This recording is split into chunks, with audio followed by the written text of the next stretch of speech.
मंडळी, समृद्ध मराठी भाषेमध्ये एकच क्रिया पण त्याची कशी विविध रूपे असतात बघा. ती क्रिया आज घेऊया, रागावणे किंवा राग येणे. आणि त्याची विविध रूपे बघा.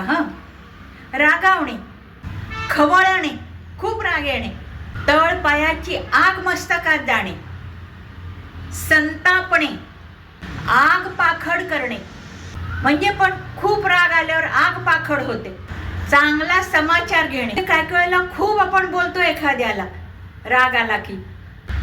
क्रोधित होणे, क्रुद्ध होणे, वर करणी राग येणे, काय वेळेला वरवर राग येतो, खूप मनातून आलेला नसतो पण थोडासा राग येतो. रुसणे, हा पण रागाचाच एक प्रकार आहे. एखाद्यावरती आपण काय वेळेला रुसतो आणि त्या व्यक्तीशी आबोला धरतो, हा रागाचा प्रकार. रागे भरणे, म्हणजे एखाद्याला रागावणे. चिडणे, खूप राग आला की चिडतो आपण.